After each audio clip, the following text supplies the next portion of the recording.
नमस्कार। आज का जो सेशन है ये एक डेमो क्लास सेशन है। इसमें हम ढेर सारी चीजें आज पढ़ने वाले हैं।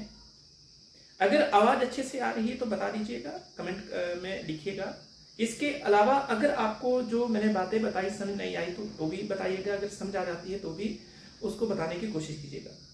तो जो ये सेशन है ये डेमो और स्पेशल सेशन है, ये काफ़ी छोटा रहेगा। अगर आपको पसंद आता है तो उसके बाद हम क्लासेस जो है कंटिन्यू करेंगे।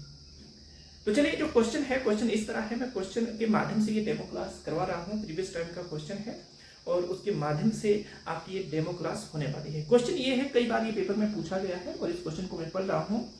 रावी और बुड्ढल का संगम किस स्थान पर होता है, ये क्वेश्चन है। और दूसरी बात लिखी है, लोक आस्था के अनुसार इस क्वेश्चन को ढाला गया है।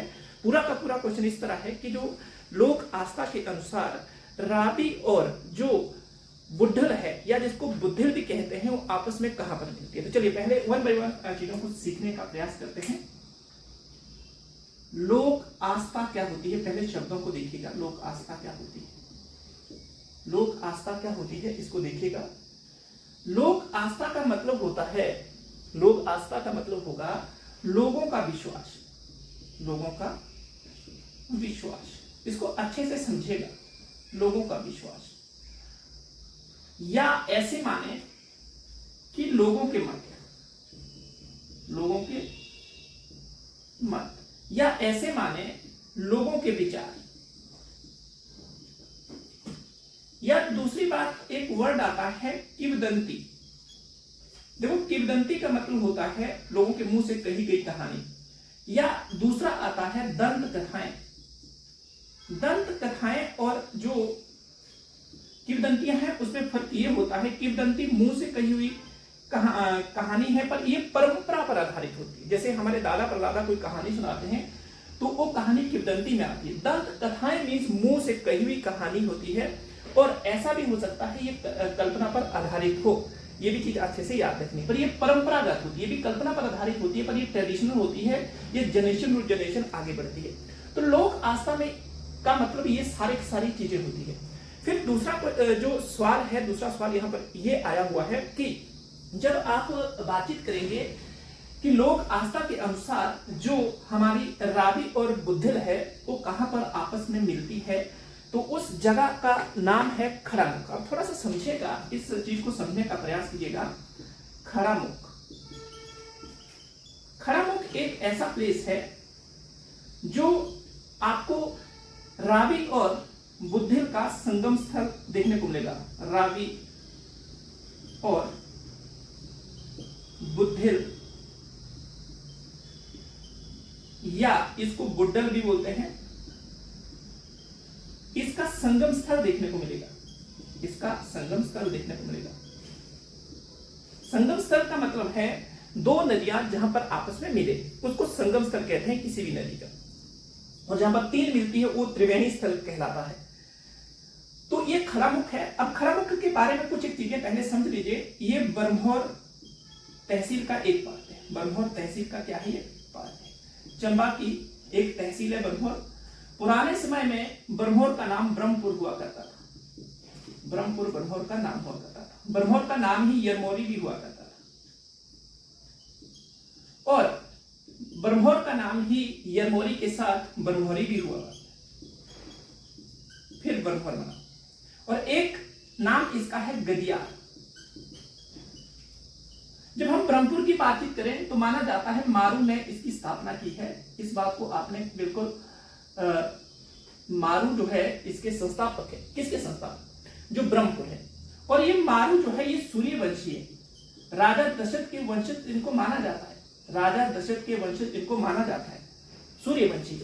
अयोध्या से ये आया हुआ मारू। ऐसी लोक आस्था है, ऐसी लोक मान्यता। तो ब्रह्मपुर जो है बरमोर का नाम है। उस बरमोर में खड़ामुख देखने को मिलता है। और खड़ामुख में रावी और बुद्धिल या बुड्ढल का आपस में संगम होता है। ये बात आपको क्लियरली क्या हो गई, अच्छे से पता चल गई। जब ये बात अच्छे से पता चल गई तो उसके बाद जो आपको आगे देखना है, आगे क्या देखना है कि देखिए जो आपका क्वेश्चन है या जो कंसेप्ट है यहीं पर खत्म नहीं होता है। हमने जब खड़ामुख को पढ़ा तो खड़ामुख के बारे में जब हमने बातचीत की तो खड़ामुख जो है एक स्टेशन है जहां पर रावी और बुद्धिल का आपस में संगम होता है। तो थोड़ा सा समझिएगा, रावी जो है ये नदी कहां से निकलती है, थोड़ा सा इसको भी समझ लीजिएगा।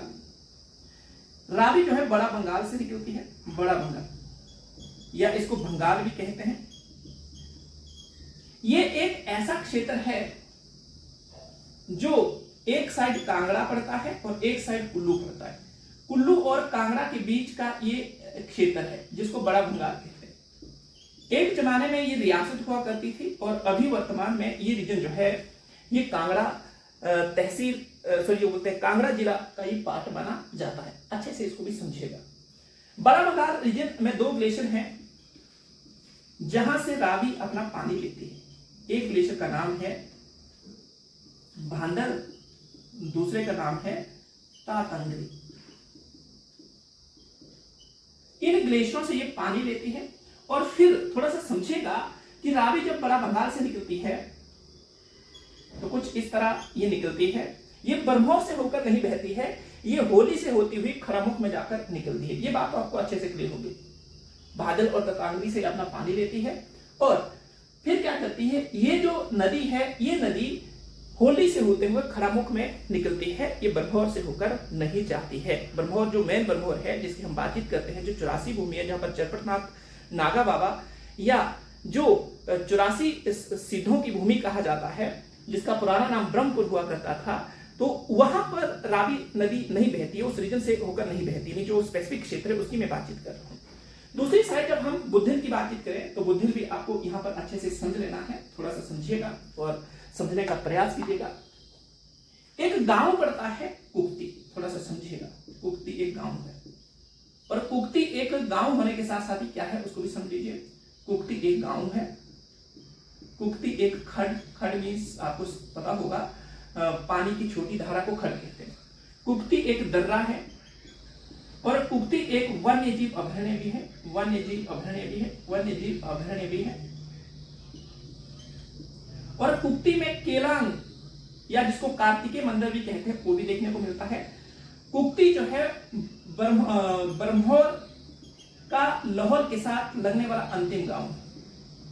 ब्रह्मोर का लाहौल के साथ लगने वाला अंतिम गांव है। इस बात को आप अच्छे से समझिएगा। केलांग हो गया, वन्यजीव अभयारण्य हो गया, कुक्ति गांव हो गया। अब कुक्ति से क्या होता है, कुक्ति से एक खड निकलती है, थोड़ा समझिएगा। कुक्ति से एक खड निकल रही है, इस खड का नाम है कुक्ति खड। इस खड का नाम क्या है, कुक्ति खड। और दूसरी साइड अगर मैं आपसे बातचीत करूं तो आपको अच्छे से याद रखना, इसके पैरेलल अगर हम देखें तो जो केलांग मंदिर की मैं बातचीत कर रहा हूं, केलांग मंदिर कार्तिकेय का मंदिर है और इसके जो पार वाली पहाड़ियां हैं, मान लो कि केलांग मंदिर यहाँ पर है, केलांग मंदिर यहाँ पर है, तो जो पार वाली पहाड़ियां हैं यहाँ पर एक मराई या मराली जिसको कहते हैं, मराली या मराई देवी का मंदिर है,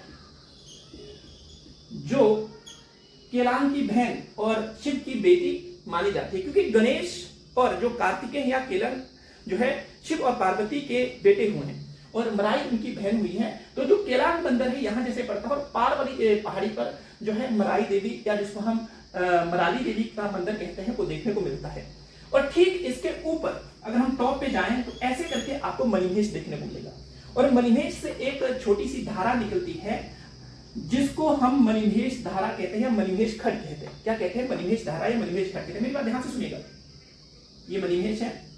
मणिमहेश एक झील भी है और मणिमहेश जो है मंदिर भी है और इसके अलावा इसको कैलाश पर्वत भी कहते हैं, इसको शिव का निवास स्थान भी कहते हैं। ये चीजें आपको अच्छे से याद रखनी है। मध्य हिमालय में ये पड़ता है, 4500 मीटर के आसपास में इसकी हाइट देखने को मिलती है।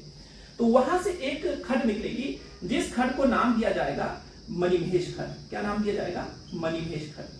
मणिमहेश खड, मेरी बात अच्छे से समझिएगा, काफी इंपॉर्टेंट चीज है। ये मणिमहेश खड आगे बढ़ती है और एक जगह पड़ती है हड़सर। हड़सर में ये क्या होती है, आपस में मिल जाती है मणिमहेश और कुक्ति खड। जब हड़सर में ये मिल जाए